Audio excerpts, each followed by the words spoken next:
hard to see something else besides a mountain if a mountain's in front of you. If that's what I want, what am I going to do to get it? Sometimes you just got to look in the mirror and be like, what do you actually want and why are you not getting it? It's been a minute. It has. A couple minutes. It's been a couple weeks, but all right, everybody. So Bryon Sweno, back.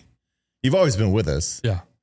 But now you're back here, which I'm grateful for. I appreciate you being willing to do this. And we talked last time whenever we said you'll be back, and you're kind of the mainstay. We allow guests on the show. Is kind of the way I see it at this point. Like you're one of the anchors in the production. Obviously, Bryon produces all these things. So if you ever wonder how did it go from a guy in his bedroom to what you see every day, every Monday at least, this is the guy. And the conversations we have and just everything that we go through in our own lives, we bring together and try to add back to everybody else. So thank you for showing up. As long as everyone will like to have me, I'll be here. Yeah. Yeah. And one thing for both of us, truthfully, so Bryon, before we get into our episode, we want to share more about what we're doing. And the biggest way for us to do that is obviously with the help of everybody watching and listening. So subscribing matters a lot. Mm-hmm. Liking matters. Sharing the episodes that we send out every week matters. The shorts we send out, every bit of engagement leads to more engagement, which obviously our goal is for people all over the world, whether they know us or not, mm-hmm. to be able to see this. And honestly, I've had over the last few weeks, I've had some different people on and they've been able to share it with other people and the audience is growing. And, but one thing I don't want to get too far into it without going, missing this is you have been doing some different things. And this is going to kind of stem into what this episode is going to be about.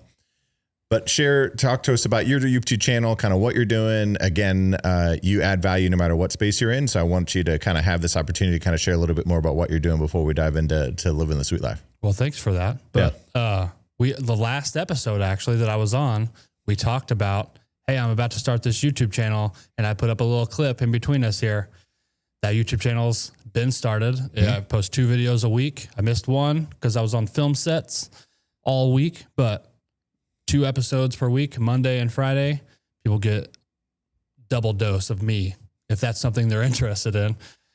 Teaching photo, video, production, behind the scenes, how we set up things like this, how I set up interviews, basically anything you would want to know that I know of a decade of doing this now, building the business side. I'm going to go into the mindset, all the things. So I've fortunately got a couple videos that are doing really well mm-hmm. in terms of being a new channel. Yep. I had one kind of pop off a little bit. It's got almost 800 views now. And my subscribers went from 16 to now 44 because of that one video. Yep. And so that's kind of resonating with people. And it's just sharing my experience. And I think if that can provide value for people, that's something I've always wanted to do. We've talked about that forever.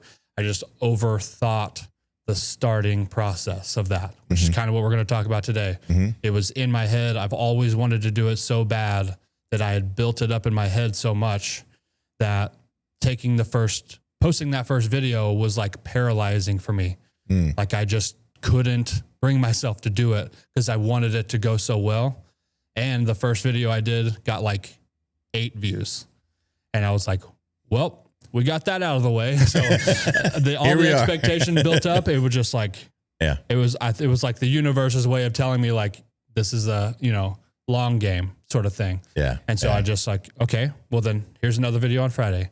Here's another video on Monday. And they just kept going with it so far. It's been over a month and we're at 44 subscribers. Anybody out there who wants to learn more about this sort of thing or just see what it's like from my perspective to produce these things, I feel like it could be entertaining. Even if you're not specifically going to be learning those skills, sure.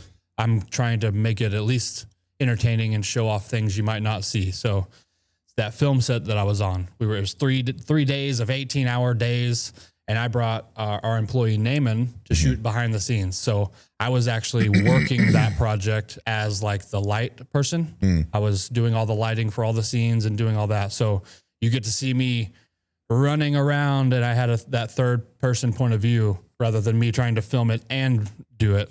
Yeah. So a lot of stuff like that, you get to see like what a film set actually is like to work on. It was 105 degree heat index all 3 days. So we're all just like dying of heat, but you get to see it and experience it along with us. And then you'll see the final outcome also, which I like to show. And because it is a little crazy, and it's just like this to us here, this looks quite a bit different than what it does through these cameras. You know, there's a light literally right here, right above us. Yeah. You can't see that. You can just see the nice light.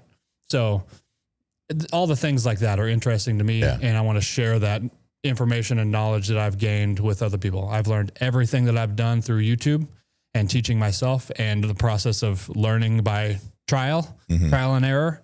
And so if I can help speed up anyone else's workflow or learning experience, I want to do that. So we finally are doing it. We're in the season of doing, and we're doing it. Yeah. That's awesome. And I think the thing is too, for you to know what kind of, again, I've shared kind of how we started with me just putting a Facebook message out asking, does anybody know any videographers in the area? And yours was one of the first names that popped up. You were the only one I reached out to.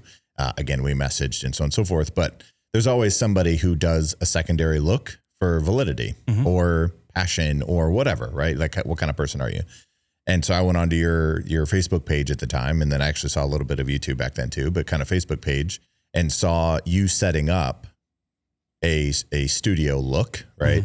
But you being passionate about it, you being excited about it. And I think that's the thing, the secondary thing that I think if people, even if they may not be interested in photography or taking it themselves, if they're looking at potentially needing somebody to do it for them, who you show up like and as is actually his authentic self. It's who he is all the time about this. But it really made me be like, okay, he already cares about it before I've even had the chance to work with him on it. So if you need photos, if you need videography, and I'm not trying to offer you out to everybody because I know you're very busy, but ask him, follow up with him. And if you have the need for anything, again, there's no royalties. I get nothing from telling you, but I want to share good things with good people. And if you're watching, I care about you. I haven't had the chance to meet all of you yet. But Bryon, I know, would help you create memories. He's not just somebody who takes pictures. He's somebody who creates moments. And so anyway, I just wanted to give you this moment too, because obviously you are often doing a lot of different things. I'm grateful that you're here with us today. And as we kind of I just want to dive into this episode after, honestly, hopefully people, again, liking and subscribing and commenting matters. But one thing that we've just kind of been jamming about this morning as we were kind of prepping for this is, it's been a while now, a few episodes for us ago, you had kind of talked about a conversation we were having about hope. We were talking about hope not being a strategy. And you had this conviction, again, you kind of talked about your show. You had this conviction of, okay, I'm in a season of doing, and like something clicked. Like you didn't acquire a new skill. You didn't read a new book. You didn't go to a seminar. Which again, I want people to kind of know, like, maybe we are this close to actually being the person that we know we can be. There's just something in the way. And like, sometimes we need the insight. Our hope is maybe these podcasts are maybe that one insight, because you never know. But showing up consistently, and we've talked about this via text message, but showing up consistently doesn't always guarantee something, but never showing up consistently will almost guarantee that you'll never have the thing that you want. And so we're just trying to show up consistently for people. But when you said hope isn't a strategy, and we talked about that, you said season of doing. And then I want to learn more about that, because it's been a couple months now since that conversation. But what I've seen with the work you're doing and just you in general as a person. So I want to kind of dive into this idea of kind of shifting a little bit from, and I don't want to say that you were in this place before, but just wanting something, wanting change, success, business, whatever the thing is. So we'll just say wanting something, wanting change, for example, versus choosing it. Choosing it is a daily commitment. Wanting it is an emotion.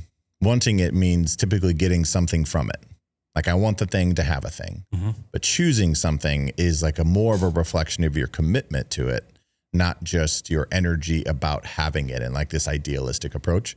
So I want to dive in a little bit on kind of like any other insights you can share with people, because I think people really resonated with this idea of like taking ownership, taking accountability, empowerment back for the things. A lot of people say they want a lot of things, but how they actually behave is really the indicator of how much you actually need to have it and actually want to have it.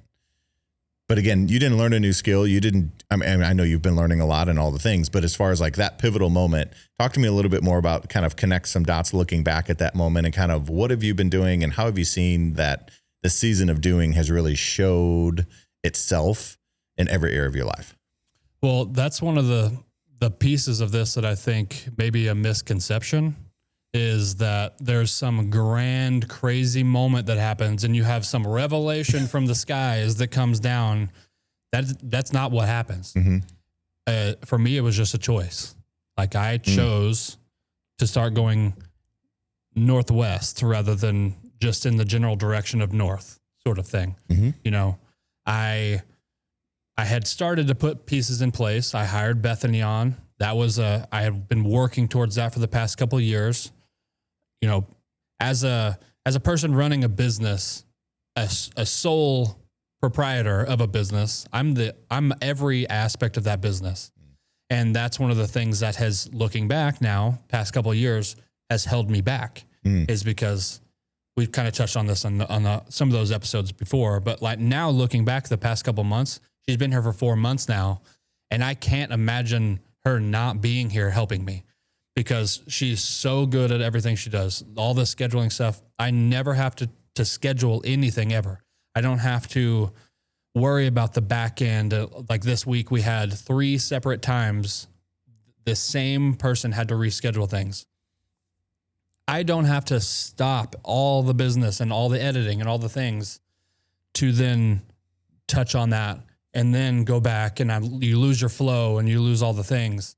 And so now I honestly can't imagine not having her here helping me with those aspects. I had already started the process of that and knew for the last couple of years that I want to work towards I can afford to have help. And so I pushed myself in that direction, put that in place. That was whenever we had that last episode. She had recently been hired on. Now, a couple months later, it's even more like that. She's taken on more responsibilities. She's helped me in different areas. But so that was a goal and a decision that I had made prior. A couple of goals that I had, speaking like the YouTube channel and things like that. That was just a decision of like, I'm going to do this. I had to have a little sit down conversation with myself. And sometimes you just got to look in the mirror and be like, what do you actually want? And why are you not getting it? And most of the time it's because of your either actions or inactions. And so you can choose to act or not act in the way that you are doing, or act in a way that's going to align you to reach that sort of goal. Kind of use the analogy of like, you want to go on a vacation and you want to get to this beach specifically. If you just drive in that direction, you're not going to end up at that beach. You're going to end up somewhere over there. Yeah. You might by luck show up. Right. You know, there's a bunch of different roads that lead you to that beach also, but you got to pick what road is either the fastest for you. You know, you're using GPS, it points you in the quickest direction to get there. Yeah. Sometimes that's not the best direction, you know. An example of last week, I was headed to a client project about an hour away, and there happened to be like a wreck on the interstate. And my GPS told me to take an exit. And I was like, why would it tell me to take that exit? And so I just kept going. Turns out there was a wreck on the interstate and we were at a 30-minute standstill, and it was trying to prevent me from being stuck in the traffic. But I didn't trust my GPS enough to be like, I should pull off right here. That's kind of one of those scenarios where I've been rerouting myself for the last couple of years rather than trusting where I should go. Taking the detour, yeah. And I've been stuck in traffic for a couple of years, basically. It just came down to a decision for me. There was no moment. The quote that you said to me, that hope is not a strategy, that was sort of like a light bulb moment in my head. I've always hoped that I could have time to make YouTube videos. I've always hoped that I could run a half marathon someday. I've always hoped all of these things. That's not an actual strategy. You can hope all you want, but the reality is you have to implement processes and implement strategies that are real to get you from point A to point B. And that's been the difference is now, for instance, the running thing. We kind of touched on this a bit earlier before, but I now have a goal. We even talked about running in one of the previous episodes and that I like to kind of keep that as a habit. Yeah. Now I'm going to structure that habit. I'm keeping it as a habit. I'm not going to be like a professional runner. I don't want to be a professional runner, but I do want to get better at whatever I decide to do. Mm-hmm. And so one of the aspects for me is choosing a goal, like a half marathon. And then I can work backwards from that and know, just like choosing the destination when you go on vacation, I got to work backwards from that and see what road that I can do or take that's going to lead me to that destination in the best way, not the quickest way. I don't want to do the quickest. The quickest almost always is not the best. Mm-hmm. And so now I have the goal of running a half marathon. I haven't picked out the specific race, but I know I want it to be in the fall, and I want to give myself a couple months to prepare for that. And so now I'm running 4 days a week. I'm actually running 4 days a week rather than saying, I hope that I get a chance to do this, which means I run in the evening. I know me, and I don't like to wake up and go for a run.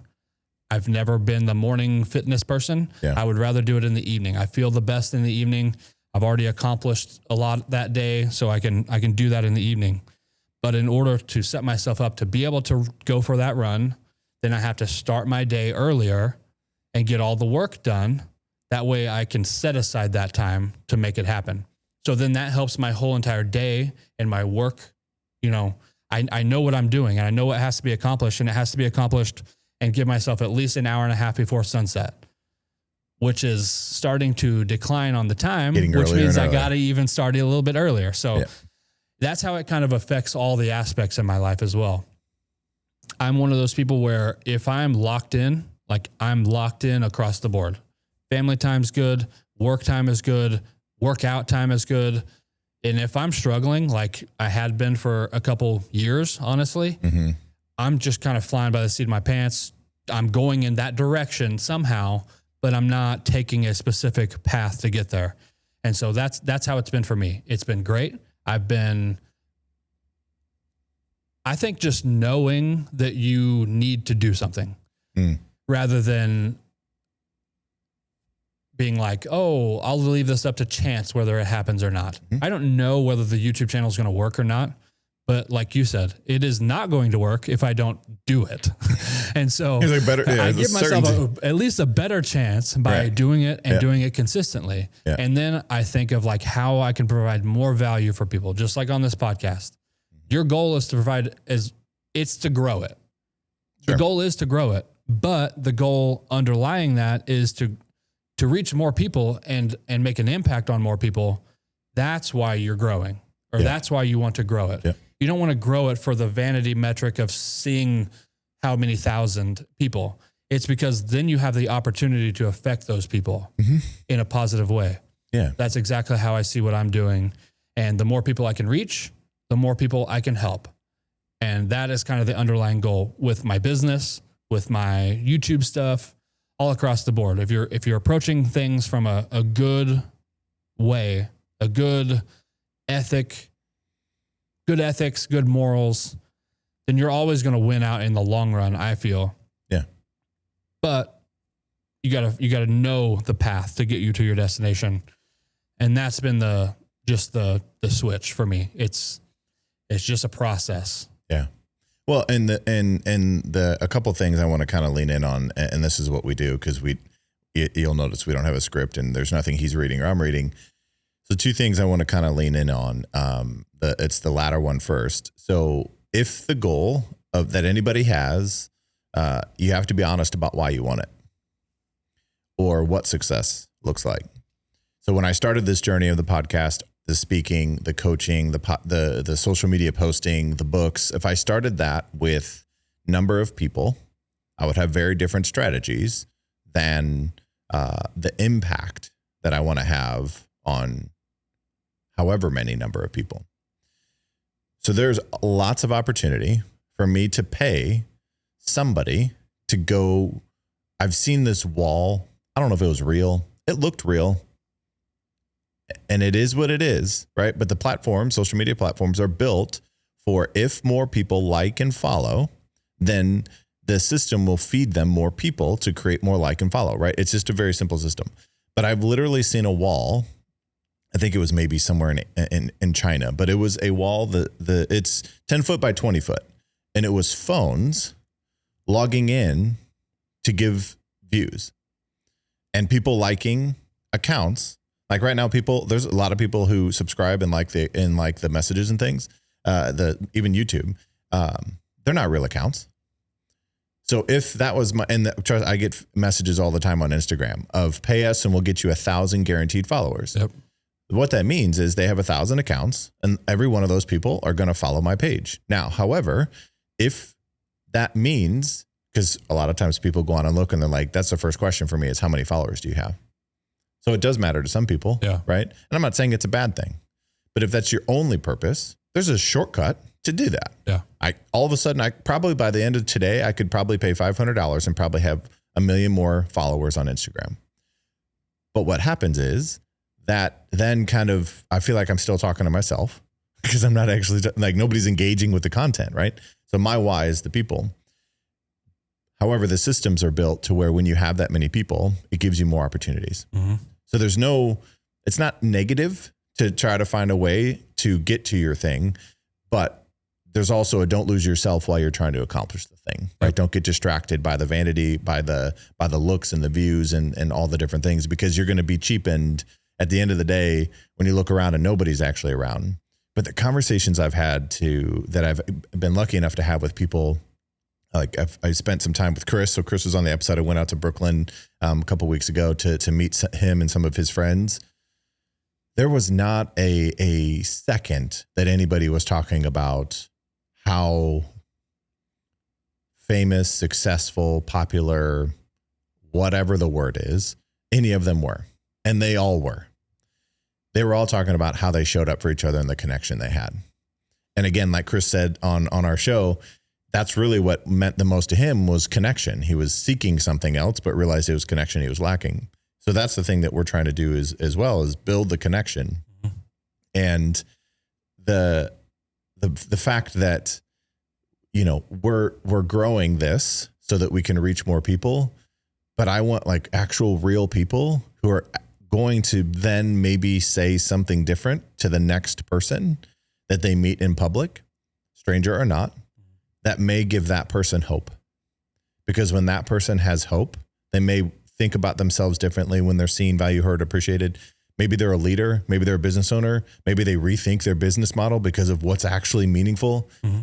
Then they impact a customer or another person in another way. Like we all have the opportunity to be the ripple effect. And so whenever I first started off here saying sharing and all these things matter, because we don't know what people are going through. We don't know. I don't know everything about every aspect of your life. You don't know everything about mine. We know enough to, we care about each other, but there's ebbs and flows, right? But sharing some of these things and like for us to create it had to come from a place of needing it ourselves. It's not like we just read a book and came in and we're saying it back. But the really powerful thing too, that the second point that I'm getting to that you said was you looked in the mirror and said, do you actually want it? Yes or no? And if so, what do you need to do? Mm-hmm. So this whole idea of reverse engineer, right? 7 habits of highly effective people. The one that really resonates the most with me is begin with the end in mind. Yep. So it adds specificity. So if you, and again, not going into SMART goals because people don't necessarily, it kind of drowns out a little bit, some of the energy behind it, but it's adding specificity is what I'm saying. So that's the destination. I want to run a race from that, right? Like I want to go to the beach, like your analogy. I want to run a race versus a half marathon in the fall.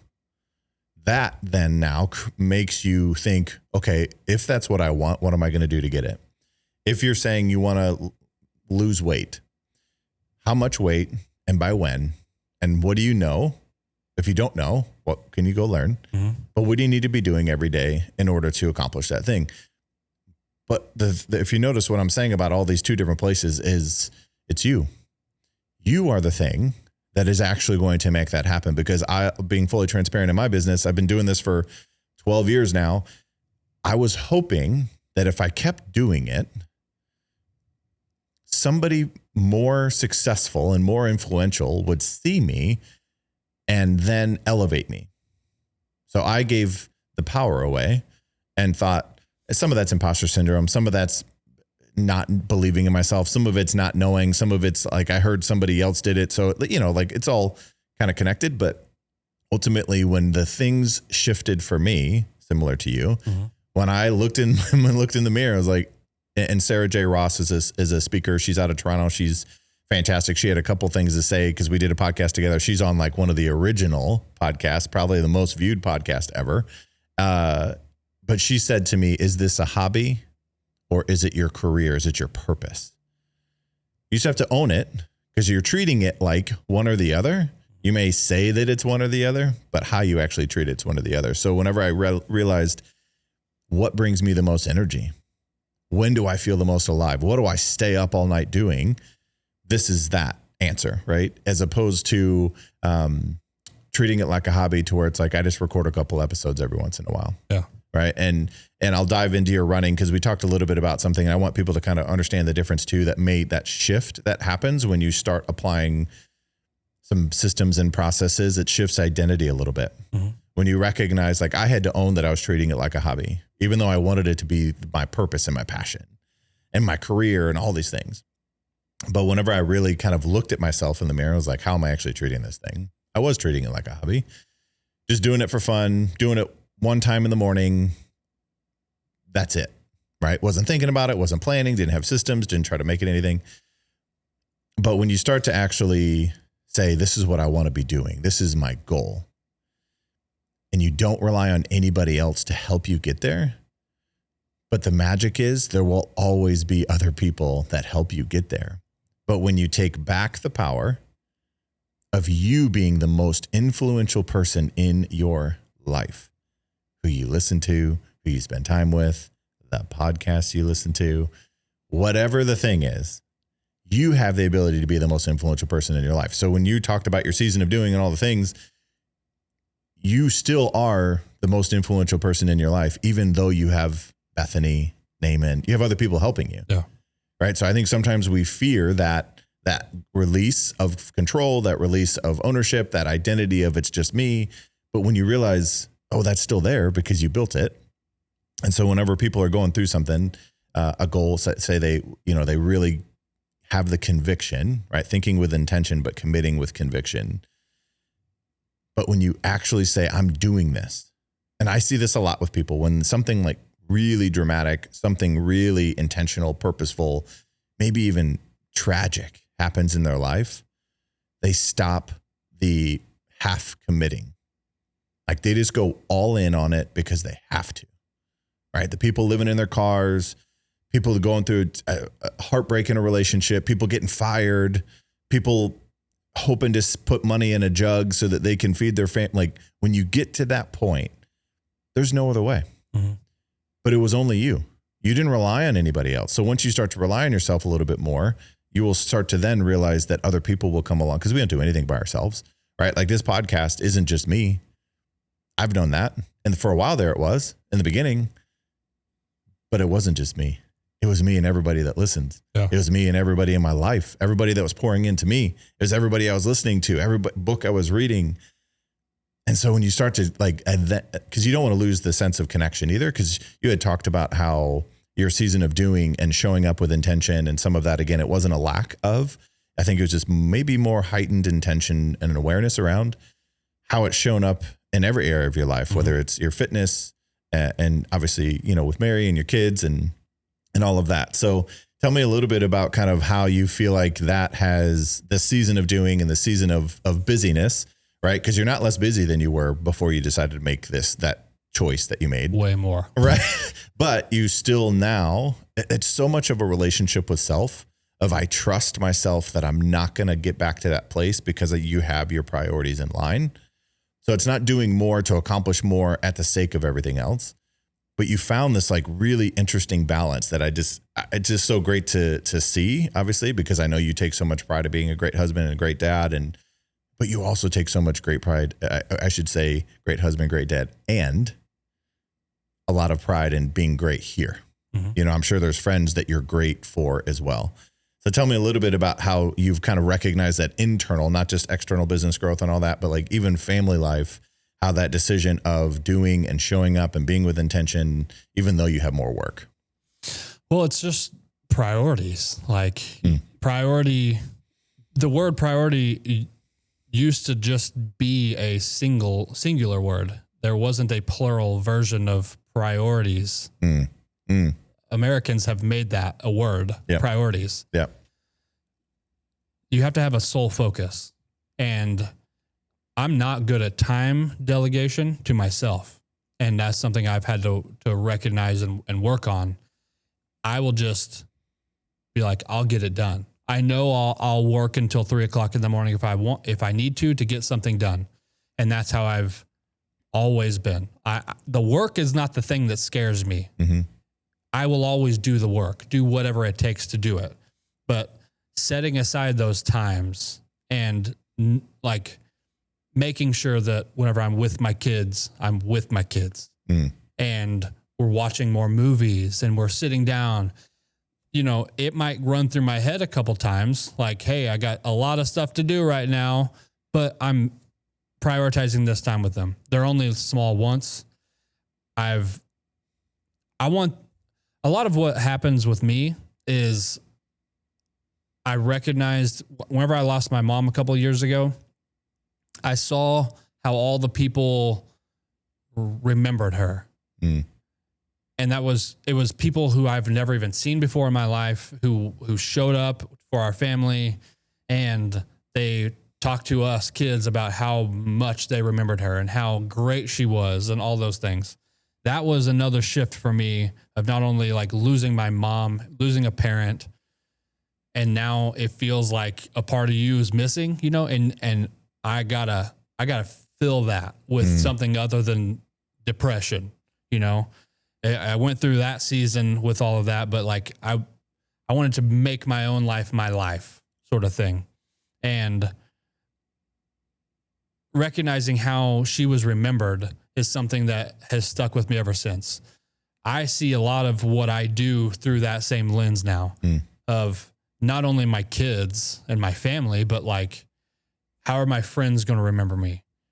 How are the people who interact with me one time going to remember me? You know, always being myself and being comfortable with being myself has allowed me to be comfortable in that. And I know that if I always operate, everybody has bad days and everybody has things happen or a little season that you go through. You can't let that like define you though. I don't remember specifically what you asked, but let me touch on something I remembered real quick. You just mentioned about people deciding and you kind of, it all is up to you sort of thing. Mm-hmm. If you're in that moment and you're wanting to make a change in your life, there's like a quote that says you're the sum of the 5 people you surround yourself with. Maybe you're surrounding yourself with the wrong people. And that's another internal reflection kind of. And say you want to get your physical fitness better, but you don't know anyone who works out regularly, or you're not around anyone who doesn't do anything besides go out on the weekends or whatever the case is. Mm-hmm. You want to make some sort of change and you don't have those people in your life. Put yourself in alignment with some of those people who are doing what you want to do. For instance, for me, was a big motivator of doing YouTube stuff. Mm-hmm. I see you, and you could have easily got discouraged over the last couple of years of posting every single week. You haven't missed for multiple years. Yeah. And you hadn't seen the growth that you maybe wanted, or all of us have expectations, you know? Yeah. And if you think that you're going to post consistently and it's just going to all of a sudden do great, you're like a great example of, not that it wasn't going good, but you recognized bringing in someone who knows something about it that you didn't know could potentially help. And helping more people with the right message is always the goal. Yep. And so you put yourself in alignment with someone else, which was me, who knew something that you didn't know potentially, to work together and partner with to elevate the thing. That is exactly what you can do with your life.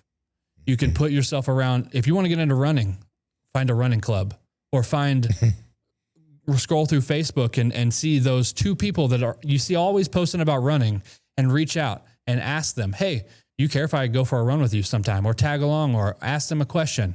Most people who are into bettering themselves are totally cool with offering some encouragement to other people. And so that's one of the things that whenever you were talking about that made me think of, you don't have to be alone in this pursuit of trying to get better. There's podcasts like this one. There are people and groups, and even if it's just online, you find Facebook group of runners, and ask some questions in there. Those people will help you. And so the way that this has all come full circle for me in my life is just time prioritization, basically. I have to know the way my brain works. I need to know what I'm doing this time, and then I need to move on to the next thing in this time. I was not doing a good job of prioritizing my family whenever I have a mountain of other things to do. I would just focus on the mountain. Yeah. And for the last couple of years, it was the mountain, and then the leftover time was for my family.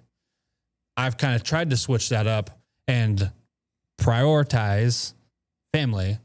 And not that I ever didn't prioritize them, but it's hard to see something else besides a mountain if a mountain's in front of you. Yeah.